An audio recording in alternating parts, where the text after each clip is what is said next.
ਵਾਹਿਗੁਰੂ ਜੀ ਕਾ ਖਾਲਸਾ ਵਾਹਿਗੁਰੂ ਜੀ ਕੀ ਫਤਿਹ। परम सन्मानयोग दसां ही पातशाहियां दी जोत श्री गुरु ग्रंथ साहब जी की हजूरी विच विराजमान सन्मानयोग साध संगत जी, वडभागे हो गुरु चरनां विच विराज के गुरु सवारियां तो कीर्तन सरवण करके लाहे प्राप्त कर रहे सो। लड़ीवार भगतां दी बाणी दी विचारधीन भगत कबीर जी का गौण राग विच उचारण किया होया एक पावन शब्द जो आप जी ने हुणे हुणे दास पासों सरवण किया है, ये पवित्र शब्द श्री गुरु ग्रंथ साहब महाराज जी के पावन अंग 870 ते सुभायमान है। अज वाला शब्द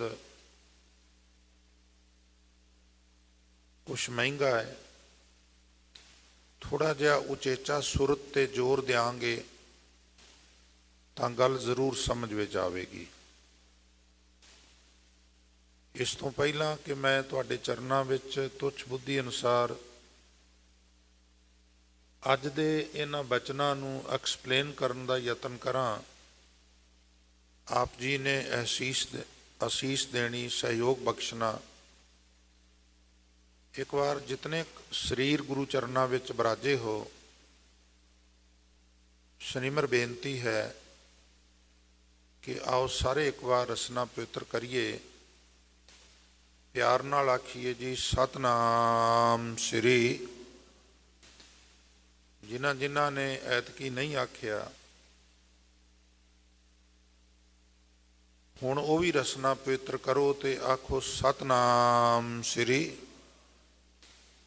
विचारधीन शब्द दियां रहाव वालियां पंक्तियां ने समझ विच आ जाण, बाकी शब्द खुद ब खुद खुलदा जाएगा। कबीर साहब महाराज कहते ने मोह बैराग पयो। बैराग किसी चीज़ वालों वैराग हो जाना, किसी चीज़ वालों दिलचस्पी घट जानी, किसी चीज़ वालों ध्यान हट जाना। इत्थे बैराग तो सेंस ये है। कबीर साहब महाराज कहते ने भी हुण बाकी गल्लां वालों मेरा ध्यान हट गया है, मेरे मैं वैराग आ गया मेरे मन च। बाकी गल्लां वाल हुण बाकी जो मसाइल ने, बाकी जो मुद्दे ने, बाकी जो एजेंडाज ने, उधर मेरा हुण ध्यान नहीं जाता, मेरा इको गल वाल ध्यान जाता है। इस शब्द विच कह रहे हैं। और वो गल की है, मोह बैराग पयो ए जियो आए कहाँ गयो। हुण मेरा ध्यान सिर्फ इस गल वाल लगा है भी ये जिहड़ी जिंद है, ये जिहड़ी साडा जान है, जिहड़ी साडी आत्मा है, ये कित्थों आउंदी है ते कित्थे चली जाती है। भाव ये आत्मा ना आउंदी है ना जाती है, भाव ना जन्मदी है ना मरदी है, आत्मा अमर है। मैं एक बार फिर ये तुहाडे सामने रख दियां ताकि अगले जो 35 मिनट ने 40 मिनट ने वो सानू ये गल ध्यान विच रवे भी असी किस नुकते ते, किस टॉपिक ते, किस विषय वस्तु ते गल कर रहे हैं, विसर ना जाए। बाकी जिहड़े मसाइल ने, बाकी जिहड़े गल्लां ने, उधरों हुण मेरा ध्यान हट गया। मैं हुण उधर कोई एनालिसिस नहीं कर रहा। एक गल वाल मेरा बार बार ध्यान जाता है और वो ये है भी ये जिंद कित्थों आउंदी है ते कित्थे जरी जाती है। सेंस ये है भी कित्यों भी नहीं आउंदी ते किते भी नहीं जाती। आत्मा जन्म नहीं लैंदी, जन्म शरीर लैंदा है और आत्मा मरदी भी नहीं। वैसे तो गुरबाणी विच बेअंत शब्द ने इस तरह के, पर एक कबीर साहब का ही लंबेरा शब्द है ਜਿਹਦੇ ਵਿੱਚ ਉਹ ਆਤਮਾ ਨੂੰ ਇਹ ਕਹਿੰਦੇ ਨੇ, ਇਹ ਈੜੀ ਨੂੰ ਹੁਸ਼ਿਆਰੀ ਹਾਹਾ ਇਹ ਗੱਲ ਸ਼ੁਰੂ ਕਰਦੇ ਨੇ, ਨਾ ਇਹ ਮਾਨਸ ਨਾ ਇਹ ਦੇਵ। ਇਹ ਜਿਹੜੀ ਆਤਮਾ ਹੈ ਨਾ ਇਹ ਮਨੁੱਖ ਹੈ ਨਾ ਇਹ ਦੇਵਤਾ ਹੈ, ਕਿਉਂਕਿ ਆਤਮਾ ਨੂੰ ਜਿਸ ਤਰ੍ਹਾਂ ਦਾ ਕਲਬੂਤ ਮਿਲਦਾ ਹੈ ਨਾ, ਉਹਦਾ ਨਾਂ ਉਸ ਤਰ੍ਹਾਂ ਦਾ ਪੈ ਜਾਂਦਾ ਹੈ। ਨਾ ਇਹ ਮਾਨਸ ਨਾ ਇਹ ਦੇਵ ਨਾ ਇਹ ਜਤੀ ਕਹਾਵੇ ਸਿਓ। ਵਾਸਤਵ 'ਚ ਇਹ ਜਤੀ ਵੀ ਹੈ ਨਹੀਂ, ਜਤੀ ਦੇ ਸਰੀਰ ਵਿੱਚ ਪ੍ਰਵੇਸ਼ ਕਰ ਗਈ। ਲੋਕੀ ਕਹਿੰਦੇ ਨੇ ਇਹ ਜਤੀ ਹੈ, ਇਹ ਦੇਵਤਾ ਹੈ, ਇਹ ਪੈਗੰਬਰ ਹੈ, ਇਹ ਫਰਿਸ਼ਤਾ ਹੈ, ਇਹ ਬੜਾ ਭਲਾ ਪੁਰਸ਼ ਹੈ, ਇਹ नेक है, बद है, चोर है, सिपाही है, राजा है, रंक है, गरीब है, अमीर है इत्यादि। तो लंबा शब्द है, फिर इस तरह के बचन करी तुरे जाते हैं भी ए भी नहीं, ए भी नहीं, ए भी नहीं, ए भी नहीं, ए भी नहीं, कई तुरे जाते हैं, कई तुरे जाते हैं, कई तुरे जाते। फिर अखीर विच जाके निचोड़ दसते हैं, क्योंकि जे मैं सारे शब्द नूं खोलण लग पिया तो वक्त अपना सारा उधर ही खर्च हो जाना है। ਉਹਦਾ ਨਿਚੋੜ ਕੀ ਹੈ ਲਾਸਟ ਵਿੱਚ? ਕਹੋ ਕਬੀਰ, ਜਿਹਨੂੰ ਇਹ ਕਹਿੰਦੇ ਨਾ ਵਾਰ-ਵਾਰ ਆਤਮਾ, ਨਾ ਇਹ ਮਾਨਸ ਨਾ ਇਹ ਦੇਵ ਨਾ ਇਹ ਜਤੀ ਕਹਾਵੇ ਸਿਓ। ਫਿਰ ਕਹਿੰਦੇ ਨੇ ਕਹੋ ਕਬੀਰ ਇਹ ਰਾਮ ਕੀ ਅੰਸ਼। ਇੱਥੇ ਮੈਂ ਥੋੜੀ ਜਿਹੀ ਬੇਨਤੀ ਕਰਦਾ, ਤੁਹਾਡੇ 30 ਸੈਕਿੰਡ ਜ਼ਾਏ ਹੋਣਗੇ। ਜਿਹੜੇ ਰਾਮ ਦੀ ਗੁਰਬਾਣੀ ਵਿੱਚ ਗੱਲ ਹੈ, ਦੋ ਤਰ੍ਹਾਂ ਦੇ ਰਾਮ ਨੇ। ਇੱਕ ਤੇ ਦਸ਼ਰਥ ਦੇ ਮੁੰਡੇ ਦੀ ਗੱਲ ਆਉਂਦੀ ਹੈ, ਤੇ ਇੱਕ ਰਾਮ ਜਿਹੜਾ ਰਮਿਆ ਹੋਇਆ ਹੈ। ਹੁਣ ਤੁਸੀਂ ਵੇਖੋ ਵੀ 4 ਯੁੱਗਾਂ ਵਿੱਚ ਸਮੇਂ ਨੂੰ ਵੰਡਿਆ ਗਿਆ ਹੈ। ਸਤਯੁਗ, ਤ੍ਰੇਤਾ, ਦੁਆਪਰ ਤੇ ਕਲਯੁਗ। ਤ੍ਰੇਤੇ ਦਾ ਅਵਤਾਰੀ ਪੁਰਸ਼ ਰਾਮ, ਔਰ ਉਹਨੂੰ ਸੁਪਰੀਮ ਪਾਵਰ ਨਾਲ ਤਰਜੀਹ ਦੇ ਦਿੱਤੀ, ਭੁਲੇਖਾ ਜਿਹਾ ਪਾ ਦਿੱਤਾ ਉਸ ਰਾਮ ਦਾ ਤੇ ਇਸ ਰਾਮ ਦਾ, ਕੰਟਰੋਵਰਸੀ ਜੀ ਕ੍ਰੀਏਟ ਕਰ ਦਿੱਤੀ, ਲੋਕਾਂ ਨੂੰ ਅੰਦਰ ਇੱਕ ਭੰਬਲ ਭੂਸਾ ਜਿਹਾ ਪੈਦਾ ਕਰ ਦਿੱਤਾ। ਹੁਣ ਤੁਸੀਂ ਵੇਖੋ ਸਤਯੁਗ ਵਿੱਚ ਧਰੂ ਤੇ ਪ੍ਰਹਿਲਾਦ ਹੁੰਦੇ ਨੇ, ਉਦੋਂ ਪਹਿਲਾਂ ਇੱਕ ਯੁੱਗ ਪਹਿਲਾਂ ਹੁੰਦੇ ਨੇ, 10 ਸਾਲ 20 ਸਾਲ 100 200 1000 2000 ਸਾਲ ਨਹੀਂ, ਪੂਰਾ ਇੱਕ ਯੁੱਗ ਪਹਿਲਾਂ ਉਹ ਪੈਦਾ ਹੁੰਦੇ ਨੇ ਧਰੂ ਤੇ ਪ੍ਰਹਿਲਾਦ। ਔਰ ਉਹਨਾਂ ਬਾਰੇ ਲਿਖਿਆ ਰਾਮ ਜਪੋ ਜੀ ਐਸੇ ਐਸੇ, ਧਰੂ ਪ੍ਰਹਿਲਾਦ ਜਪਿਓ ਹਰ ਜੈਸੇ। ਹੁਣ ਇਹ ਜਿਹੜਾ ਦਸ਼ਰਥ ਦਾ ਮੁੰਡਾ ਰਾਮ ਹੈ, ਜਿਹਦੇ ਨਾਲ ਸਾਡਾ ਕੋਈ ਵਿਰੋਧ ਨਹੀਂ, ਕੋਈ ਜੈਲਸ ਨਹੀਂ, ਇਹ ਤੇ ਉਦੋਂ ਪੈਦਾ ਹੀ ਨਹੀਂ ਸੀ ਹੋਇਆ। ਫਿਰ ਉਹ ਕਿਹੜੇ ਰਾਮ ਨੂੰ ਜਪਦੇ ਸਨ? ਉਹ ਰਮਿਆ ਹੋਇਆ ਰਾਮ ਹੈ।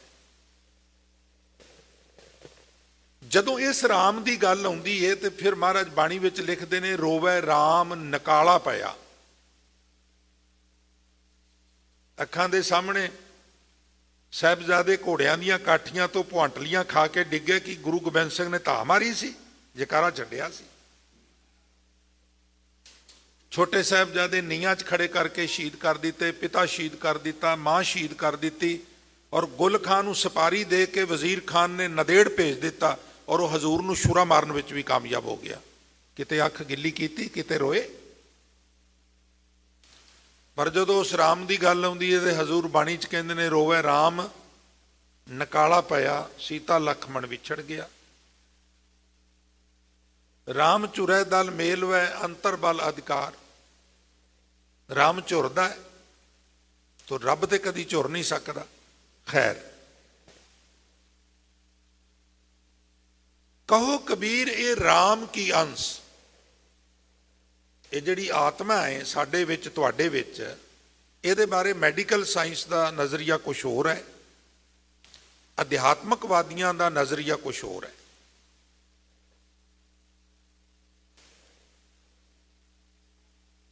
ਮੈਂ ਇਸ ਕਰਕੇ ਬੇਨਤੀ ਕਰਨਾ ਹੁੰਦਾ ਵੀ ਜਦੋਂ ਅਸੀਂ ਸਟੇਜ ਤੇ ਬਹਿ ਕੇ ਬੜੇ ਫਕਰ ਨਾਲ ਸਾਇੰਸ ਦੀਆਂ ਗੱਲਾਂ ਕਰਨੇ ਆ, ਤੇ ਸਾਇੰਸ ਦੀ ਇੰਨੀ ਟੈਨਸ਼ਨ ਨਾ ਲਿਆ ਕਰੋ।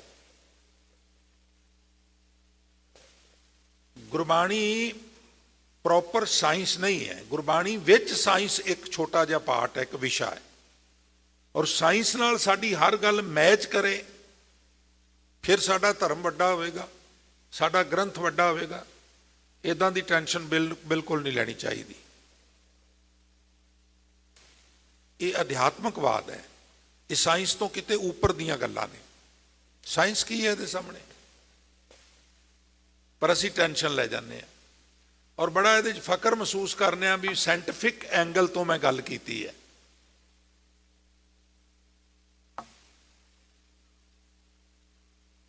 ਮੈਡੀਕਲ ਸਾਇੰਸ ਤੇ ਕਹਿੰਦੀ ਹੈ ਵੀ ਜਿਸ ਤਰ੍ਹਾਂ ਤੁਸੀਂ ਬੈਟਰੀ ਲੈ ਕੇ ਆਉਂਦੇ ਹੋ, ਸੈੱਲ ਲੈ ਕੇ ਆਉਂਦੇ ਹੋ, ਰੇਡੀਓ 'ਚ ਪਾਏ, ਟਾਰਚ 'ਚ ਪਾਏ, ਉਹ ਫਿਨਿਸ਼ ਹੋ ਗਏ, ਉਹਨਾਂ ਨੂੰ ਤੁਸੀਂ ਘਰ ਵਿੱਚ ਕਰ ਦਿੱਤਾ। ਇਸ ਤਰ੍ਹਾਂ ਉਹ ਕਹਿੰਦੇ ਨੇ ਵੀ ਜੀਵ ਜਿਹੜਾ ਇਹਦੀ ਜਿਹੜੀ ਹਿਊਮਨ ਬੋਡੀ ਹੈ, ਇਹ ਸਾਰੇ ਸੈੱਲ ਵੀਕ ਹੋ ਜਾਂਦੇ ਨੇ ਔਰ ਸਾਰੇ ਆਰਗਨ ਜਿਹੜੇ ਨੇ ਉਹ ਡਨ ਹੋ ਜਾਂਦੇ ਨੇ ਔਰ ਤੁਸੀਂ ਇਹਦਾ ਫਿਊਨਰਲ ਕਰ ਦਿੰਦੇ ਹੋ। ਉਸ ਤੋਂ ਬਾਅਦ ਕੋਈ ਇਹਦੇ ਵਿੱਚ ਆਤਮਾ ਨਹੀਂ, ਕੋਈ ਅਗਲਾ ਜਨਮ ਨਹੀਂ, ਕੋਈ ਹਿਸਾਬ ਨਹੀਂ, ਕੋਈ ਕਿਤਾਬ ਨਹੀਂ। ਇਹ ਉਹਨਾਂ ਦਾ ਨਜ਼ਰੀਆ ਹੈ। ਮੁਬਾਰਕ ਹੈ। ਮੇਰਾ ਬਾਪੂ ਕਹਿ ਰਿਹਾ ਅੱਜ ਵੀ ਮੋਏ ਬੈਰਾਗ ਪਇਓ, ਇਹ ਜੀਓ ਆਏ ਕਹਾਂ ਗਇਓ। ਮੇਰੇ ਮਨ 'ਚ ਇਹ ਉਪਰਾਮਤਾ ਪੈਦਾ ਹੋ ਗਈ ਏ, ਮੈਨੂੰ ਸਮਝ ਆਈ ਏ ਬਈ ਆਤਮਾ ਕਦੀ ਮਰਦੀ ਨਹੀਂ ਗੀ। ਅੱਜ ਦੇ ਸ਼ਬਦ ਦਾ ਸੈਂਟਰਲ ਆਈਡੀਆ ਜਿਹੜਾ ਹੈ ਉਹ ਇਹ ਹੈ ਵੀ ਆਤਮਾ ਮਰਦੀ ਨਹੀਂ। ਔਰ ਜਿਹੜਾ ਸਿੱਖ ਹੈ ਨਾ, ਉਹਨੂੰ ਗੁਰਬਾਣੀ ਤੇ ਵਿਸ਼ਵਾਸ ਹੈ। ਗੁਰਬਾਣੀ ਸਤਿਗੁਰ ਕੀ ਬਾਣੀ ਸਤ ਸਤ ਕਰ ਜਾਣੋ ਗੁਰ ਸਿੱਖੋ, ਹਰ ਕਰਤਾ ਆਪ ਮੂੰਹੋਂ ਕਢਾਏ। ਬਾਣੀਕਾਰ ਕਹਿੰਦੇ ਨੇ ਵੀ ਇਹ ਸਾਡੇ ਕਲਾਮ ਨਹੀਂ, ਅਸੀਂ ਤੇ ਜ਼ਰੀਆ ਹਾਂ। ਜਿਸ ਤਰ੍ਹਾਂ ਦਰਬਾਰ ਸਾਹਿਬ ਤੋਂ ਕੀਰਤਨ ਲਾਈਵ ਆਉਂਦਾ ਹੈ ਜਾਂ ਡੀ ਲਾਈਵ ਆਉਂਦਾ ਹੈ। ਹੁਣ ਤੁਹਾਡੇ ਘਰ ਦੇ ਵਿੱਚ ਕੋਈ ਰੇਡੀਓ ਹੈ, ਤੁਹਾਡੇ ਘਰ ਵਿੱਚ ਕੋਈ ਟਰਾਂਜ਼ਿਸਟਰ ਹੈ, ਤੁਹਾਡੇ ਘਰ ਵਿੱਚ ਕੋਈ LED ਹੈ, LCD ਹੈ, ਕੋਈ ਟੈਲੀਵਿਜ਼ਨ ਹੈ। ਹੁਣ ਉਹ ਜਿਹੜਾ ਟੈਲੀਵਿਜ਼ਨ ਹੈ, LED ਹੈ, ਰੇਡੀਓ ਹੈ, ਟਰਾਂਜ਼ਿਸਟਰ ਹੈ, ਉਹ ਜ਼ਰੀਆ ਹੈ ਉਸ ਬਾਣੀ ਨੂੰ ਕੈਚ ਕਰਕੇ ਔਰ ਤੁਹਾਡੇ ਕੰਨਾਂ ਤੱਕ ਪਹੁੰਚਾਉਣ ਦਾ। ਉਹਦੇ ਵੱਸ ਦੀ ਗੱਲ ਨਹੀਂ ਵੀ ਜੋ ਮਰਜ਼ੀ ਸੁਣਾਏ। ਇਸ ਤਰ੍ਹਾਂ ਬਾਣੀਕਾਰ ਕਹਿੰਦੇ ਨੇ ਅਸੀਂ ਜ਼ਰੀਆ ਵਾਂ, ਬਾਣੀ ਦਰਗਾਹ ਵਿੱਚੋਂ ਆ ਰਹੀ ਹੈ, ਸਾਡੇ ਤੇ ਆਇਦ ਹੁੰਦੀ ਹੈ। ਜਿਸ ਤਰ੍ਹਾਂ ਉੱਪਰੋਂ ਸਾਨੂੰ ਕਲਾਮ ਆਉਂਦਾ ਹੈ, ਅਸੀਂ ਉਹ ਉਚਾਰਨ ਕਰਕੇ ਦੱਸ ਦਿੰਦੇ ਹਾਂ। ਜੈਸੀ ਮੈਂ ਆਵੇ ਖਸਮ ਕੀ ਬਾਣੀ, ਤੈਸੜਾ ਕਰੀ ਗਿਆਨ ਵੇ ਲਾਲੋ। ਜਿਸ ਤਰ੍ਹਾਂ ਮੈਨੂੰ ਇਲਹਾਮ ਹੁੰਦਾ ਹੈ, ਮੈਂ ਕਹਿ ਦਿੰਦਾ ਹਉ ਆਪੋਂ ਬੋਲ ਨਾ ਜਾਣਦਾ, ਮੈਂ ਕਹਿਆ ਸਭ ਹੁਕਮਾਓ ਜੀਓ। ਔਰ ਉਹ ਜਿਹੜੀ ਧੁਰ ਕੀ ਬਾਣੀ ਹੈ, ਉਹ ਜਿਹੜੀ ਦਰਗਾਹੀ ਬੋਲ ਨੇ, ਉਹ ਦਰਗਾਹੀ ਬੋਲ ਕਹਿੰਦੇ ਨੇ ਵੀ ਆਤਮਾ ਅਮਰ ਹੈ। ਮੈਡੀਕਲ ਸਾਇੰਸ ਕੀ ਕਹਿੰਦੀ ਹੈ? ਮੈਂ ਮੈਡੀਕਲ ਸਾਇੰਸ ਦਾ ਸਟੂਡੈਂਟ ਨਹੀਂ, ਖੋਜੀ ਨਹੀਂ ਆ, ਥੋੜਾ ਬਹੁਤਾ ਇਧਰੋਂ ਉਧਰੋਂ ਸੁਣੀਆਂ ਸੁਣਾਈਆਂ ਗੱਲਾਂ ਕਰ ਦਈਦੀਆਂ ਨੇ। ਪਰ ਮੇਰੇ ਪਿਤਾ ਜੀ ਕਹਿੰਦੇ ਨੇ ਆਤਮਾ ਅਮਰ ਹੈ। ਕਹੋ ਕਬੀਰ ਇਹ ਰਾਮ ਕੀ ਅੰਸ਼। ਅਗਲੀ ਗੱਲ ਬੜੀ ਧਿਆਨ ਨਾਲ ਸੁਣਨ ਵਾਲੀ ਤੇ ਸਮਝਣ ਵਾਲੀ ਹੈ। ਜਸ ਜਿਵੇਂ ਕਾਗਜ਼ ਪਰ ਮਿਟੈ ਨਾ ਮੰਸ। ਮੰਸ ਮੈਨੇ ਸ਼ਾਈ, ਇੰਕ।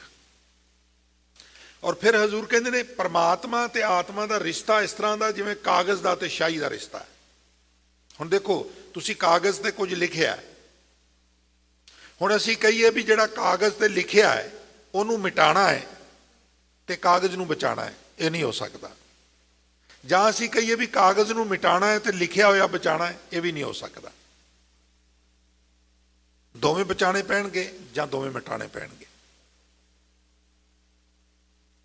ਹੁਣ ਕਿਉਂਕਿ ਪ੍ਰਮਾਤਮਾ ਤੇ ਮਿਟ ਨਹੀਂ ਸਕਦਾ, ਆਦਿ ਸੱਚ ਜੁਗਾਦ ਸੱਚ ਹੈ, ਪੀ ਸੱਚ ਨਾਨਕ ਹੋਸੀ ਪੀ ਸੱਚ, ਲਿਹਾਜ਼ਾ ਆਤਮਾ ਵੀ ਨਹੀਂ ਮਿਟ ਸਕਦੀ, ਆਤਮਾ ਵੀ ਅਮਰ ਹੈ। ਫਿਰ ਅਰਜ਼ ਕਰਾਂ, ਹੁਣ ਜਦੋਂ ਸੰਗਤ ਜੀ ਮਹਾਰਾਜ ਕਲਗੀਧਰ ਪਾਤਸ਼ਾਹ ਡੱਲਾ ਚੌਧਰੀ ਡੱਲੇ ਬਰਾੜ ਕੋਲ ਗਏ ਨਾ, ਗੁਰਮਤ ਵਿੱਚ ਮਤਲਬ ਜਾਤ ਪਾਤ ਨੂੰ ਕੋਈ ਤਰਜੀਹ ਨਹੀਂ ਦਿੱਤੀ ਗਈ, ਕੋਈ ਹਾਈਲਾਈਟ ਕਰਨ ਦੀ ਗੱਲ ਨਹੀਂ, ਪਰ ਕਈ ਵਾਰ ਗੱਲ ਸੁਣ ਲਈ ਇਤਿਹਾਸ ਚੋਂ ਬਰਾੜ ਹੀ ਲਿਖਿਆ, ਡੱਲਾ ਬਰਾੜ ਸ਼ਬਦ। ਮਹਾਰਾਜ ਇੱਕ ਤਾਂ ਹੁਕਮਨਾਮਾ ਜਾਰੀ ਕਰਦੇ ਨੇ, ਬੈਰਾੜਾਂ ਦੀ ਕੌਮ ਮੇਰੀ ਆਪਣੀ ਕੌਮ ਹੈ। ਇੱਕ ਦਿਨ ਮੈਂ ਕੈਲਗਰੀ ਇੱਦਾਂ ਕਥਾ ਕੀਤੀ, ਉਹ ਭਾਈ ਮੈਨੂੰ ਕਹਿੰਦੇ ਵੀ ਗਿਆਨੀ ਜੀ ਤੁਸੀਂ ਬਰਾੜ ਹੋ? मैं क्या नहीं, मैं बराड़ नहीं गा, पर वो जी विचार सही है, उन्हें सोचा भी शायद अपना लास्ट नेम उन्होंने वडिया रहा, तो इदा की कोई गल नहीं। थोड़े ज्ञात लिए मैं अर्ज करा, कलगीधर पातशाह ने एक हुक्मनामा लिखा जोड़ा अज भी अवेलेबल है, बैराड़ा की कौम मेरी अपनी कौम है। हालांकि बराड़ा ने कड़ियाला भी पकड़िया, ये भी आख्या भी पहला तनख्वाहां दे फिर अगे जान देंगे, एक पक्ष वो भी है। तो एक पक्ष होर मैं तुहाडी नज़र करा, रूहे जमीन ते डेमोक्रेसी तो पहला जिन्ने जंग होए भारत विच कदी भी बैराड़ा नूं रूहे जमीन ते कोई हरा नहीं सकिया, एक बारी भी ऐसा नहीं होया भी बराड़ा नूं किसी ने पराजित करके भजा दिता होवे। और सब तो अखीर विच जिहड़ी फरीदकोट रियासत है वो सम्मिलित हुई, अखीर तक वो अड़े रहे, फरीदकोटिया सम्राट अखीर तक अड़िया रहा। फिर आखिर साम्राज सी दूजे पासे ताकत ज़्यादा सी, उस छल दे नाल उन्होंने गिरफ्तार कर लिया, रियासत कब्जे विच लै लई। जदों महाराज दमदमा साहब गए, साबो की तलवंडी ते डला बराड़ मिलिया, आत्मा अमर है, इनू एक्सप्लेन करने लई मैं सहारा ले रहा। महाराज नाल गलबात की तो आखन लगा, सच्चे पातशाह जे मैं चमकौर की गढ़ी च तुहाडे नाल हुंदा ना ते साहिबजादे शहीद नहीं सन होने, सिंह भी मैं शहीद नहीं सन होण देने। महाराज कहणगे भी वो किवें? कहण लगा जी मेरे सैनिक बड़े कमाल दे ने, जिहड़े मेरे सैनिक ने ना बड़े जांबाज ने, बड़े लड़ाके ने और बड़े शिक्षित ने, जे मैं हुंदा तो इदां नहीं सी होण देना। हजूर कहण लगे डलिया ये भावी सी, इदां ही होना सी, ये इदां ही होना सी, ये नहीं सी टलना, ये अकाल पुरख दे हुक्म च होया। नहीं महाराज मैं हुंदा इदां नहीं सी होना। महाराज कहण लगे ठीक है। दैवनेत कोई सिख बंदूक लैके, उन्हीं दिनी शस्त्र लोकी भेंट करते सन, घोड़े भेंट करते सन, चंगियां जवानियां भेंट करते सन, और वो बंदूक लैके आया, आखन लगा मारे पक्की बंदूक है, निशाना बड़ा वजदा है, तो बड़े कमाल का हथियार है, और हथियार लियाउण वालिआं नूं महाराज सत्कार दे बड़ा सन। महाराज नूं डल्ले की गल चेता आ गई, हजूर ने चैंबर च गोली पाई, कारतूस पाया, तो डल्ले नूं कहण लगे डलिया जा अपने कैंप चों एक सिपाही लिया। महाराज की करना सिपाही नूं? महाराज कहण लगे मैं उहदी हिक च गोली मारांगा, वेखांगा भी इस बंदूक नाल बंदा मरदा है कि नहीं मरदा। तुर पिया, कैंप च गया, फालन कीते सारे, आखन लगा वेखो गुरु गोबिंद सिंह नूं मैं गुरु मान लिया, मैं बड़ा सत्कार करना, साडे देश वास्ते उन्होंने अपना सरबंस कुर्बान कर दिता है, सानू सारिआं नूं रिस्पैक्ट करनी चाहिए है। उन्होंने किसी सिख ने बंदूक भेंट की है, तो उन्होंने बंदूक किसी सिपाही की हिक च गोली मार के परखनी है, तो तुहाडे विचों कोई एक सिख एक सिपाही जे जाए तो मैं ਉਹਦੇ मरण तो बाद ਉਹਦੇ परिवार के पालन पोषण की जिम्मेवारी लेना, कुछ जमीन भी ਉਹਦੇ नाल लवा देंगा। सारे सिपाही एक दूजे वाल वेखण लग पे, तो डल्ले नूं कहण लगे भी चौधरी साहब जे सानू मरवाना ही है तो किते युद्ध विच मरवा, खाम खा गोली मार के, गोली किसी पशु नूं मार के वेख लो,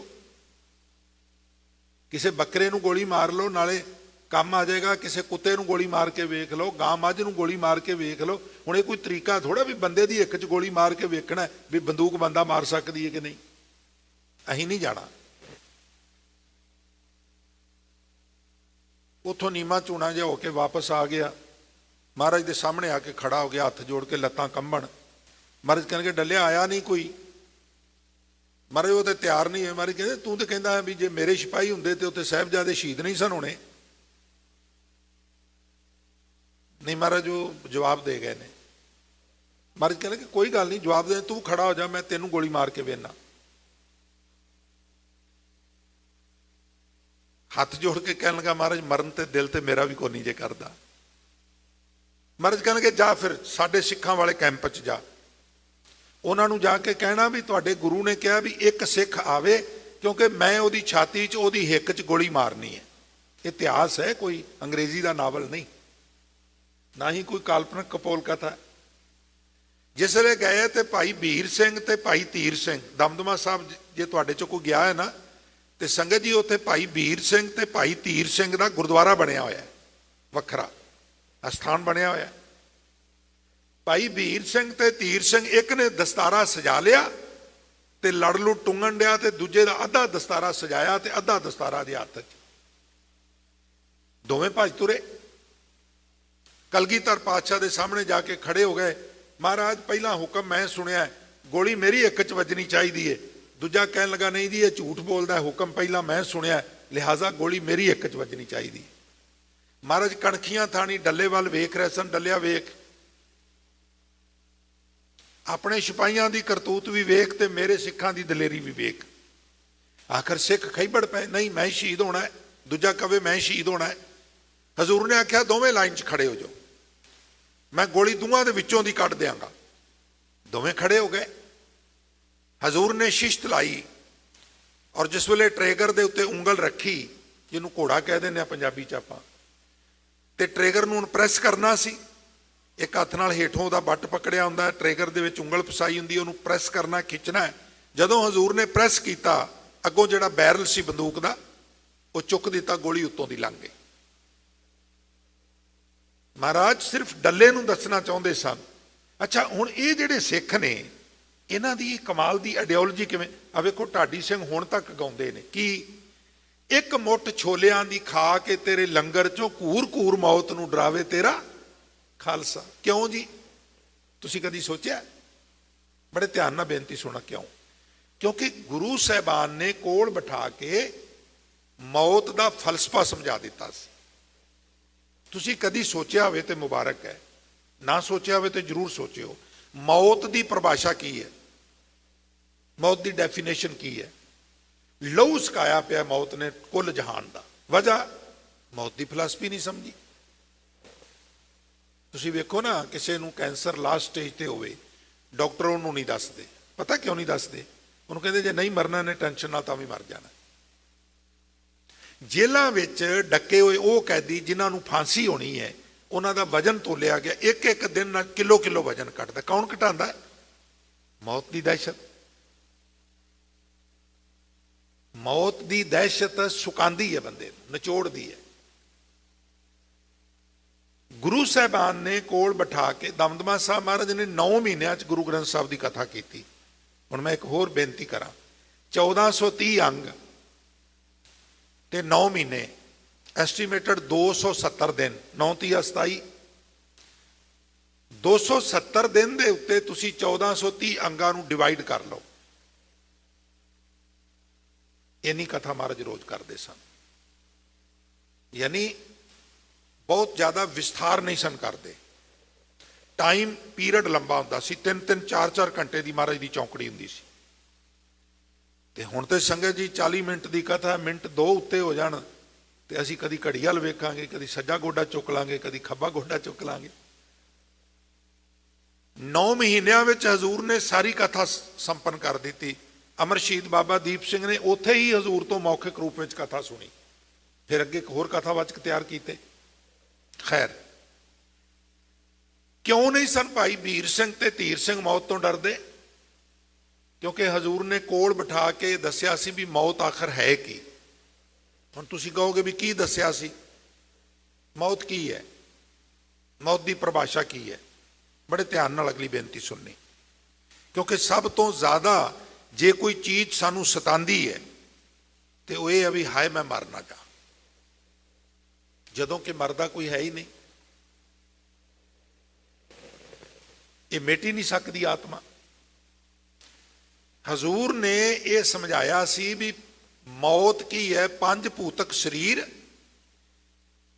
ਤੇ ਆਤਮਾ ਦਾ ਵਿਛੋੜਾ, ਇਹ ਮੌਤ ਹੈ। ਵਿਛੋੜਾ ਹੈ ਆਤਮਾ ਦਾ।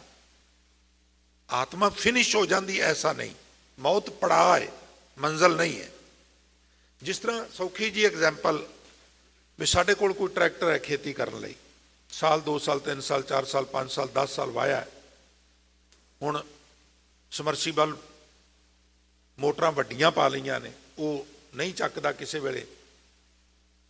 ਹੁਣ ਸਲਾਹ ਸਲੂਹ ਕਰਕੇ ਟਰੈਕਟਰ ਵੱਡਾ ਲਿਆਉਣ ਦਾ ਪ੍ਰੋਗਰਾਮ ਬਣ ਗਿਆ ਤੇ ਏਜੰਸੀ ਵਾਲਿਆਂ ਨਾਲ ਗੱਲ ਕੀਤੀ। ਉਹ ਕਹਿਣ ਲੱਗੇ ਤੁਹਾਡਾ ਪੁਰਾਣਾ ਟਰੈਕਟਰ ਅਸੀਂ ਵਿੱਚ ਕੱਟ ਲਾਂਗੇ, ਪੁਰਾਣਾ ਟਰੈਕਟਰ ਵਿੱਚ ਕੱਟ ਲਾਂਗੇ। ਲੈ ਗਏ, ਉੱਥੇ ਖੜਾ ਕਰ ਦਿੱਤਾ ਉਹਨਾਂ ਨੇ, ਨਵਾਂ ਟਰੈਕਟਰ ਤਿਆਰ ਕਰਕੇ ਬਾਹਰ ਖੜਾ ਕਰ ਦਿੱਤਾ।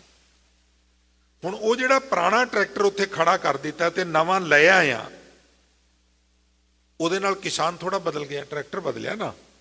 ਤੁਸੀਂ ਆਪਣੀ ਕਾਰ ਕਿਸੇ ਏਜੰਸੀ 'ਚ ਖੜੀ ਕਰਕੇ ਉੱਥੋਂ ਨਵੀਂ ਕਾਰ ਲੈ ਆਓ, ਉਹਨੂੰ ਕਿਸੇ ਕਬਾੜੀ ਕੋਲ ਖੜੀ ਕਰ ਆਵੋ ਜਾਂ ਉੱਥੇ ਏਜੰਸੀ ਵਿੱਚ ਸੈਕਿੰਡ ਹੈਂਡ ਵੇਚ ਆਵੋ, ਤਾਂ ਉਹਦੇ ਨਾਲ ਡਰਾਈਵਰ ਓਨਰ ਉਹ ਹੀ ਹੈ, ਕਨਵੈਂਸ ਬਦਲੀ ਹੈ, ਵਹੀਕਲ ਬਦਲਿਆ।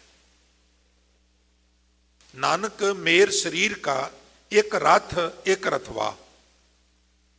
ਜਿਸ ਤਰ੍ਹਾਂ ਇੱਕ ਵਹੀਕਲ ਹੁੰਦਾ ਹੈ, ਇੱਕ ਉਹਨੂੰ ਹੈਂਡਲ ਕਰਨ ਵਾਲਾ ਹੁੰਦਾ ਹੈ, ਇਸ ਤਰ੍ਹਾਂ ਇਹ ਸਾਡਾ ਸਰੀਰ ਇੱਕ ਵਹੀਕਲ ਹੈ, ਇੱਕ ਕਨਵੈਂਸ ਹੈ। ਇਹਨੂੰ ਹੈਂਡਲ ਕਰਨ ਵਾਲੀ ਅੰਦਰ ਆਤਮਾ ਹੈ। ਸਰੀਰ ਜ਼ਰਾ ਜ਼ੀਰਨ ਹੋ ਜਾਏ ਤੇ ਆਤਮਾ ਇਹਨੂੰ ਛੱਡ ਕੇ ਚਲੀ ਜਾਂਦੀ ਹੈ। ਔਰ ਮੈਂ ਇੱਕ ਹੋਰ ਅਰਜ਼ ਕਰਾਂ, ਪੁੱਤਰ ਕੋਲ ਬਹੁਤ ਪੁਰਾਣੀ ਮੋਟਰ ਸੀ, ਕਦੀ ਵੀ ਖੜੀ ਹੋ ਜਾਂਦੀ ਸੀ, ਬਿਲਕੁਲ ਖਟਾਰਾ ਸੀ। ਔਰ ਪਿਓ ਨੂੰ ਇੱਕ ਦਿਨ ਤਰਸ ਆ ਗਿਆ, ਉਹਨੇ ਨਵੀਂ ਮੋਟਰ ਲਿਆ ਕੇ ਉਹਨੂੰ ਕਹਿਣ ਲੱਗਾ ਵੀ ਆ ਪੁਰਾਣੀ ਕਾਰ ਦੀਆਂ ਚਾਬੀਆਂ ਮੈਨੂੰ ਦੇ। ਲਓ ਡੈਡੀ ਜੀ ਤੁਸੀਂ ਲੈ ਲਓ। ਔਰ ਨਵੀਂ ਕਾਰ ਦੀਆਂ ਚਾਬੀਆਂ ਉਹਨੂੰ ਖਿਲਾਰ ਪਕੜਾ ਕੇ ਕਹਿਣ ਲੱਗਾ ਉਹ ਸਾਹਮਣੇ ਤੇਰੀ ਮੋਟਰ ਖੜੀ ਹੈ। ਇਹਦੇ 'ਚ ਨਾਰਾਜ਼ ਹੋਣ ਵਾਲੀ ਕਿਹੜੀ ਗੱਲ ਹੈ? ਖੁਸ਼ੀ ਦਾ ਮੁਕਾਮ ਹੈ। ਜਦੋਂ ਐਨਕਾਂ ਦੇ ਸ਼ੀਸ਼ੇ ਹਰ ਸਾਲ ਮੋਟੇ ਹੋਈ ਜਾਣ, ਕੰਨਾਂ ਦੀ ਮਸ਼ੀਨ ਵੀ ਸਾਲ ਬਾਅਦ ਬਦਲੀ ਜਾਏ, ਸਿਰ ਕੰਪਿਓ ਪੱਗ ਡਗਮਗੇ ਨੈਣ ਜੋਤ ਤੇ ਹੀਨ, ਸਾਰਾ ਸਰੀਰ ਹੀ ਜਵਾਬ ਦੇ ਜਾਏ, ਤੇ ਉਦੋਂ ਜੇ ਵਾਹਿਗੁਰੂ ਸਾਡੇ ਕੋਲੋਂ ਇਹ ਪੁਰਾਣਾ ਸਰੀਰ ਖੋ ਕੇ, ਪੁਰਾਣਾ ਵਹੀਕਲ ਖੋ ਕੇ ਸਾਨੂੰ ਕੋਈ ਨਵਾਂ ਨਵੇਲਾ ਜਿਹਾ ਸਰੀਰ ਦੇ ਦੇ, ਤੇ ਉਹਦਾ ਸ਼ੁਕਰ ਕਰਨਾ ਚਾਹੀਦਾ ਕਿ ਰੋਣਾ ਚਾਹੀਦਾ? ਪਰ ਅਗਿਆਨਤਾ ਵਸ ਅਸੀਂ ਭੈ ਭੀਤ ਹੋ ਜਾਂਦੇ ਹਾਂ। ਸਾਰੀ ਜ਼ਿੰਦਗੀ ਮਰਨ ਦੀ ਤਿਆਰੀ ਹੈ, ਹੋਰ ਜ਼ਿੰਦਗੀ ਹੈ ਕੀ? ਸਿਰਫ ਮਰਨ ਦੀ ਤਿਆਰੀ ਹੈ। ਵੀ ਜਿਸ ਵਕਤ ਉਹ ਸਮਾਂ ਆਵੇ ਉਸ ਵਕਤ ਅਸੀਂ ਭੈ ਭੀਤ ਨਾ ਹੋਈਏ, ਅਸੀਂ ਪਸੀਨਿਓ ਪਸੀਨੀ ਨਾ ਹੋਈਏ, ਅਸੀਂ ਤਰਬਕ ਨਾ ਜਾਈਏ, ਬਲਕਿ ਜੇ ਉੱਠ ਸਕਨੇ ਆ ਤੇ ਢੋਲ ਆ ਕੇ ਬੈਠ ਕੇ ਉਹਨੂੰ ਕਹੀਏ ਵੈਲਕਮ, ਆਓ ਮੈਂ ਤੁਹਾਡੀ ਵੇਟ ਕਰ ਰਿਹਾ ਸਾਂ, ਚੱਲੀਏ। ਤੇ ਮੌਤ ਕਵੇ ਵੀ ਚੱਲੀਏ। ਸਾਰੀ ਜ਼ਿੰਦਗੀ ਮੌਤ ਦੀ ਤਿਆਰੀ ਹੈ, ਮੈਨੂੰ ਖਿਮਾ ਕਰ ਦੇਣਾ, ਹੋਰ ਕੁਛ ਵੀ ਨਹੀਂ। ਔਰ ਜੇ ਜ਼ਿੰਦਗੀ ਢੰਗ ਨਾਲ ਨਹੀਂ ਜੀਵੀ ਤੇ ਮੌਤ ਢੰਗ ਦੀ ਨਹੀਂ ਆਵੇਗੀ। ਉਸ ਵੇਲੇ ਜਿਸ ਤਰ੍ਹਾਂ ਦੀ ਮਨੋਦਸ਼ਾ ਹੁੰਦੀ ਹੈ, ਬੜੇ ਭੈ ਭੀਤ ਜਿਹੇ ਆ, ਅਗਲੀ ਸਾਰੀ ਯਾਤਰਾ ਜਿਹੜਾ ਜਨਮ ਮਿਲੇਗਾ ਉਹ ਖੌਫ ਵਿੱਚ ਬਸ਼ਰ ਹੋਵੇਗਾ, ਡਰਿਆ ਡਰਿਆ ਮਨੁੱਖ, ਇਸ ਤਰ੍ਹਾਂ ਦੀ ਅਵਸਥਾ ਬਣੇਗੀ। ਔਰ ਉਸ ਵੇਲੇ ਬੜੇ ਦਲੇਰਾਨਾ ਢੰਗ ਦੇ ਨਾਲ ਮੌਤ ਨੂੰ ਵੈਲਕਮ ਕਹਿ ਦਿੱਤਾ, ਅਗਲੀ ਯਾਤਰਾ ਬਿਲਕੁਲ ਹੀ ਸਹਿਲੀ ਹੋ ਜਾਏਗੀ। ਪਰ ਅਸੀਂ ਅਕਸਰ ਉਦੋਂ ਭੈ ਭੀਤ ਹੋ ਜਾਂਦੇ। ਤਾਂ ਕਲਗੀਧਰ ਪਾਤਸ਼ਾਹ ਕਹਿੰਦੇ ਮਰਨ ਕਾਲ ਕਾ ਤਰਾਸ ਨਿਵਰੀਐ, ਰੱਬ ਜੀ ਐਸੀ ਕਿਰਪਾ ਕਰੋ ਮੌਤ ਵੇਲੇ ਦਾ ਡਰ ਖਤਮ ਹੋ ਜਾਏ, ਮੌਤ ਆਵੇ ਮੈਂ ਭੈ ਭੀਤ ਨਾ ਹੋਵਾਂ।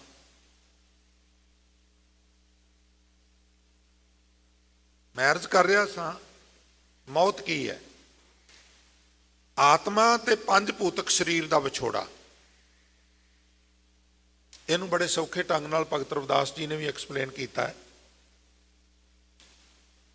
ਆਪ ਜੀ ਕਹਿੰਦੇ ਨੇ, ਜਲ ਕੀ ਭੀਤ पवन का थंबा,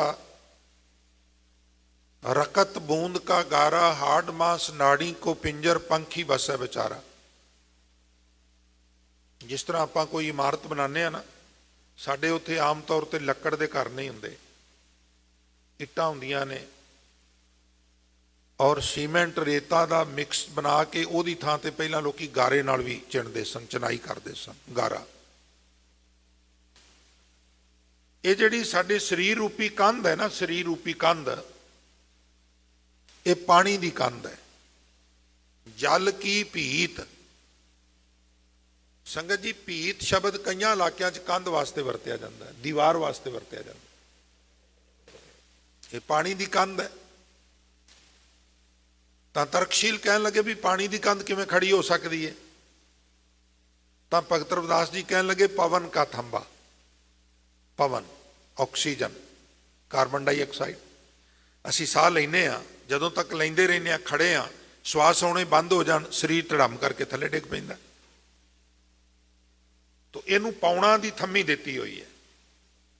तुसी कदी वेखी वड्डियां वड्डियां लेक्स च जदों बड़ी हवा इस तरह, वो लहरां किन्नियां फुट फुट 2-2 फुट इस तरह ऊपर उठ जांदियां, हवा रुक जाए लेक शांत हो जाएगी, हवा दे दोष कारण ऊपर उठदी है। इस तरह साडा जिहड़ा शरीर है पानी दा है, जे किसी विच क्वांटल वजन है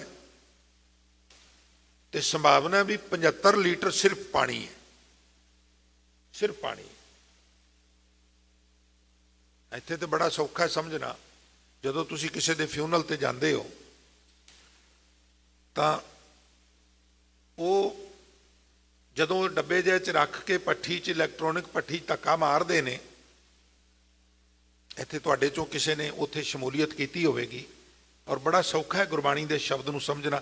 जे वो सारा मंजर अखां दे सामने लियावीए, फिर वो स्विच दबदे ने, जदों संस्कार हो जाता है। हुण क्वांटल का व्यक्ति गुजरिया है तो जिहड़ा अवशेष है वो तो इतनी को लिफाफी हुंदी है। हुण जे पुछीए बई वो क्वांटल का व्यक्ति कित्थे गया तो कहते जी 75 लीटर पानी सी, वाष्पीकरण हो गया। अग्नि विच अग्नि चली गई, वायु विच वायु चला गया, आकाश विच आकाश चला गया, पानी वाष्पीकरण होकर स्पेस में चला गया। पूछिए जी बचिया की है, वो कहते हैं जी पंजवां तत्त बचिया, मिट्टी बची है। इनू तुसी जल प्रवाह करोगे, कीरतपुर साहब ले जाओगे, हरिद्वार ले जाओगे, जिथे मर्जी ले जाओ, जल प्रवाह करोगे, थोड़ी देर जल विच वो तरदी हुई दिसेगी। एक स्टेज ते जाके आहिस्ता आहिस्ता मट्टी भी मट्टी ते बैठ जाएगी। सारे तत्त रिटर्न हो जाते हैं, जिधरों जिधरों आए सन उधर वापस चले जाते हैं। आत्मा परमात्मा कोल, तत्त जिधरों जिधरों आए सन उधर वापस चले जाते हैं। ना आत्मा मरदी है ना तत्त मरदे। ये भी मैं बेनती कर दिया, जिन्ना तत्तां दा तुहाडा शरीर बनिया है, तुसी शरीरधारी देहधारी जिन्ने बैठे हो, ये तत्तां दा शरीर है। तुहाडा शरीर भी तत्तां दा है, मेरा शरीर भी तत्तां दा है। और जिन्ना तत्तां दा शरीर बनिया है, जदों फ्यूनल होना है, ये तत्त जुदा जुदा हो जाएंगे, खत्म कभी भी ब्रह्मांड विचों नहीं होंगे। पांच तत्त को तन रचियो, जानो चतुर सुजान, जे ते उपजियो नानका लीन, ताहे मेहमान। ये तत्त जिधरों आउंदे ने उधर रिटर्न चले जाते हैं, डन नहीं होंगे, फिनिश नहीं होंगे, खत्म नहीं होंगे, नष्ट नहीं होंगे। ना तो तत्त नष्ट होंगे ने, ना आत्मा नष्ट होंदी है। फिर तुहाडी तवज्जो दुआवां, जल की भीत पवन का थंबा, ये पानी की कंध है, इनू पौणा की थले थम्मी दिती हुई है। श्वास आ रहे ने, जा रहे ने, आ रहे ने, जा रहे ने, असी खड़े हाँ, श्वास आने जाने बंद हो जान, शरीर धड़म करके थले डिग पेगा, फिनिश हो जाएगा। पौना करके खेड है। रकत बूंद का गारा, हाड मांस नाड़ी को पिंजर। साडे जिहड़े हड्ड ने, मास है, इहदे विच नाड़ी तंत्र है, एक आलना बनया होया ते पंखी बसे बेचारा। संसार रुख है, संसार रुख ते शरीर आलना है, ते संसार रुख ते लगे हुए शरीर आलने च आत्मा रूपी पंछी निवास करता है। हुण थोड़ा जिहा होर सौखे ढंग नाल समझ लो, किसी किसान दी, किसी जिमींदार दे खेतां दी वट दे उत्ते इक टाली दा रुख है। वो बड़े चिर तो तक रहा भी इनू किसी वेले वढ़ के ना सुका के इहदा फर्नीचर बनाना है, खिड़कियां लवावांगे, दरवाजे लवावांगे, अलमारियां बनावांगे। तो एक दिन ट्रैक्टर ट्राली लिया के उन्हें खड़ा कर दिता, लेबर लियांदी, उन्हां थल्लियों खाली करके जड़ा उन्हां नूं कुहाड़े नाल कट के डेग के छांग छूंग के सारे मोछे माछे मोड़े माड़े लद लुद के वो लै गया। उस टाली ते जिस पंछी का आलना सी, जिहड़ा सवेरे चोगा चुगन गया सी, वो चोगा चुग के जदों शाम नूं वापस आया, उत्थे उन्हें 2-3 चक्कर लाए, वो पजल हो गया। जदों शरीर चो आत्मा निकलती है ना, एक बार पजल हो जाती है। कई बार वो वापस शरीर में प्रवेश करना चाहती है, पर वो प्रवेश कर नहीं सकती। कदी कदी उत्थे अपने बहुत नज़दीकी रिश्तेदारां नूं भी वो कुछ कहना चाहती है, पर क्योंकि उहदे कोल कोई उपकरण नहीं हुंदा, यंत्र उहदे कोल खुस चुका हुंदा है, इसलिए वो चाह के भी कुछ कह नहीं सकती, कोशिश बहुत करती है उहदे विच वापस प्रवेश करन दी, पर प्रवेश नहीं कर सकती। हुण वो पंछी उत्थे भटकदा है, थोड़ी देर बाद उन्होंने समझ आउंदी है भी जिस दरखत ते पेड़ ते मेरा आलना सी, वो दरखत इत्थों गायब हो गया। वो रात उसदी बड़ी मुश्किल नाल कटींदी है। अगले रोज फिर वो नवें सिरों तिनके इकट्ठे करके किसी रुख ते नवें सिरों आलना पाना शुरू करता है। ਆਲਣਾ ਖਤਮ ਹੋ ਗਿਆ ਸੀ, ਨਾਲ ਹੀ ਚਲਾ ਗਿਆ। ਇਸੇ ਤਰ੍ਹਾਂ ਜਦੋਂ ਸਰੀਰ ਰੂਪੀ ਆਲਣਾ ਫਿਨਿਸ਼ ਹੋ ਜਾਂਦਾ ਹੈ, ਉਦੋਂ ਆਤਮਾ ਥੋੜੀ ਪਜ਼ਲ ਜ਼ਰੂਰ ਹੁੰਦੀ ਹੈ। ਮੈਨੂੰ ਇਦਾਂ ਲੱਗਦਾ ਹੈ, ਜਿੰਨੀ ਕੁ ਮੈਨੂੰ ਸਮਝ ਆਈ ਹੈ, ਇੱਕ ਵਾਰ ਆਤਮਾ ਪਜ਼ਲ ਹੁੰਦੀ ਹੈ, ਡਿਸਟਰਬ ਹੁੰਦੀ ਹੈ, ਔਰ ਫਿਰ ਨਵੇਂ ਸਿਰਿਓਂ ਉਹ ਨਵਾਂ ਆਲਣਾ ਜਿਹੜਾ ਹੈ ਉਹ ਲੱਭ ਲੈਂਦੀ। ਹੁਣ ਦਰਖਤ ਨੇਸਤੋਂ ਨਾਬੂਦ ਹੋ ਗਿਆ, ਆਲਣਾ ਨੇਸਤੋਂ ਨਾਬੂਦ ਹੋ ਗਿਆ, ਪੰਛੀ ਹੁਣ ਵੀ ਹੈ। ਪੂਰੀ ਗਲੋਬਲ ਫਿਨਿਸ਼ ਹੋ ਜਾਏ, ਕੋਈ ਸਮਾਂ ਇਸ ਤਰ੍ਹਾਂ ਦਾ ਆਵੇ, ਕੋਈ ਇਹਦੇ ਨਾਲ ਬਹੁਤ ਵੱਡਾ ਸੌਰ ਮੰਡਲ ਦਾ ਹੋਰ ਗ੍ਰਹਿ ਟਕਰਾ ਜਾਏ ਔਰ ਇਹ ਬਿਲਕੁਲ ਡਸਟ ਉੱਡ ਕੇ ਬ੍ਰਹਿਮੰਡ ਵਿੱਚ ਫੈਲ ਜਾਏ, ਆਤਮਾ ਤਾਂ ਵੀ ਅਮਰ ਰਹੇਗੀ। ਇਹ ਵੀ ਮਰਜ਼ ਕਰਦੇ ਆ। ਇਹ ਪੂਰੀ ਗਲੋਬਲ ਫਿਨਿਸ਼ ਵੀ ਹੋ ਜਾਏ ਨਾ, ਆਤਮਾਵਾਂ ਫਿਰ ਵੀ ਬ੍ਰਹਿਮੰਡ ਵਿੱਚ ਕਿਤੇ ਨਾ ਕਿਤੇ ਮੌਜੂਦ ਹੋਣਗੀਆਂ, ਉਹ ਖਤਮ ਨਹੀਂ ਹੋਣਗੀਆਂ। ਤੱਤ ਵੀ ਜਿਉਂਦੇ ਤਿਉਂ ਰਹਿਣਗੇ। ਇਹ ਵੀ ਮਰਜ਼ ਕਰਦੇ। जल की पीत पवन का थंबा, रकत बूंद का गारा, हाड़ मांस नाड़ी को पिंजर, पंखी बसै बेचारा। प्राणी क्या मेरा क्या तेरा, इथे की मेरा ते की तेरा, जैसे तरवर पंख बसेरा। जिस तरह रुखां दे उत्ते परिंदियां दे वसेबे हुंदे ने ना, कुछ इसे तरह का रूहे जमीन दे उत्ते तेरा वसेबा है, पक्का वसेबा नहीं। आत्मा यात्रा ते निकली है और इस आलने विच जिन्ना कुछ चिर उन्हें वास करना करके इथों डिपार्चर कर जाएगी, हिजर कर जाएगी, प्रस्थान कर जाएगी, खत्म नहीं होंगी। ये भी मर्ज करते। तत्तां विच तत्त चले जाते हैं। पवने में पवन समाया, ज्योति में ज्योत रल जाया, माटी माटी होई एक, रोवण हारे की कवन टेक, कौन मुआ रे कौन मुआ, ब्रह्म ज्ञानी मिल करो विचारा, ये तो चलत पाया। ये थोड़ा जिहा समझ लो, फिर मैं समाप्ति करा। जदों कोई व्यक्ति चलाना करता है, असीं उहदा फ्यूनरल करने आ ते उहदे विच जिहड़े तत्त ने पाउण विच पाउण चली जाती है। पवने मैं पवन समाया, ज्योति में ज्योत रल जाया, मिट्टी जल प्रवाह की सी, मिट्टी ते बैठ गई, माटी माटी होई एक, हजूर कहते ने रोवण हारे की कवन टे। फिर हजूर अगला बचन जिहड़ा कहते ने उत्थे सानूं भुलेखा लगदा है, कौन मुआ रे कौन मुआ, ब्रह्म ज्ञानी मिल करो विचारा, ये तो चलत पाया। वो जिहड़ा चलत है ना, उहनूं असीं गो वेंट गोन समझ लैंदे आ। इत्थे प्रॉब्लम आउंदी है। हुणे कढ के वेखो तुसीं मीनिंग आईफोन चों, ਉਹਦੇ ਚ आई ग्रंथ चों, पता की ये चलत पाया। चलत मीन्स कौतक, चलत मीन्स गो वेंट गोन नहीं, भी ये चला गया नहीं, चलत पाया कौतक हो गया। अच्छा कौतक की है? कौतक ये है भी पंजां तत्तां ते आत्मा दे सुमेल नाल एक जिंदगी बनी सी, जिंदगी क्रिएट हुई सी।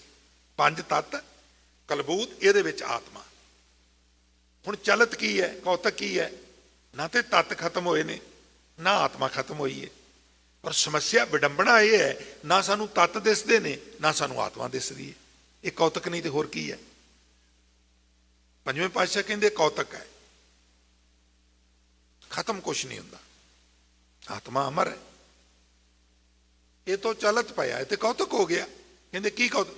हुण कोई व्यक्ति किसी दे सामने होवे और दिसे ना, ये कौतक है। तत्त किते भी नहीं जाते, यकीन करना। तत्त ब्रह्मांड विच मौजूद रहिंदे ने और आत्मा भी मौजूद रहिंदी है, पर साडे नाल संपर्क टुट जाता है। वो सानू देख रही हुंदी है, असीं उहनूं देख भी नहीं सकते, असीं उहनूं छू भी नहीं सकते। तो समा समाप्त है। शब्द बड़ा दिलचस्प है, रोचक है। तो इसे शब्द नूं कल तुहाडे सामने मैं तुच्छ बुद्धि अनुसार फिर होर थोड़ा जिहा एक्सप्लेन करने की कोशिश करांगा, क्योंकि बड़ा महंगा शब्द है। मोह बैराग भयो, ये जियो आए कहाँ गयो रहाओ। मेरा हुण होर मुद्दिआं वल्लों मसाइल वल्लों ध्यान हट गया। मैं हर वेले यही सोचदा रहिना बई ये जिहड़ी आत्मा है कित्थों आउंदी है, कित्थे जांदी है। भाव ये आत्मा ना जन्म लैंदी है ना मरदी है, आत्मा अमर है। ये विशा दिता कबीर साहब ने। तो कल दे दीवान विच भी इस संबंध च मैं बेनतियां करन दा यतन करांगा, क्योंकि पंक्चुअलिटी बहुत जरूरी है, लाजमी है। लिहाजा मैं होर विस्तार ना करा, इन्नियां बेनतियां प्रवान करनियां। बेनतियां विचारां करदिआं अक्सर गलतियां हो जांदियां ने, त्रुटियां रह जांदियां ने। ਲਿਹਾਜ਼ਾ ਮੈਂ ਫਾਰਮੈਲਿਟੀ ਵਜੋਂ ਨਹੀਂ, ਸੱਚੀ ਮੁੱਚੀ ਆਪ ਸਾਰਿਆਂ ਪਾਸੋਂ ਖਿਮਾ ਦਾ ਜਾਚਕ ਹਾਂ। ਸੋ ਸਨਮਾਨਯੋਗ ਗਿਆਨੀ ਗਿਆਨ ਸਿੰਘ ਜੀ ਬਿਰਾਜਮਾਨ ਨੇ ਸਟੇਜ ਤੇ, ਉਹਨਾਂ ਪਾਸੋਂ ਆਨੰਦ ਸਾਹਿਬ ਦਾ ਜਾਪ ਸਰਵਣ ਕਰਕੇ ਲਾਹੇ ਪ੍ਰਾਪਤ ਕਰੀਏ। ਕਥਾ ਵਿਚਾਰਾਂ ਦੀ ਸਮਾਪਤੀ ਤੇ ਜੋ ਫਤਿਹ ਗਜਾਈ ਜਾਂਦੀ ਹੈ ਉਸ ਦੇ ਨਾਲ ਅਸੀਸ ਦੀ ਯਾਚਨਾ ਕਰ ਰਿਹਾ ਹਾਂ ਜੀ। ਵਾਹਿਗੁਰੂ ਜੀ ਕਾ ਖਾਲਸਾ, ਵਾਹਿਗੁਰੂ ਜੀ ਕੀ ਫਤਿਹ।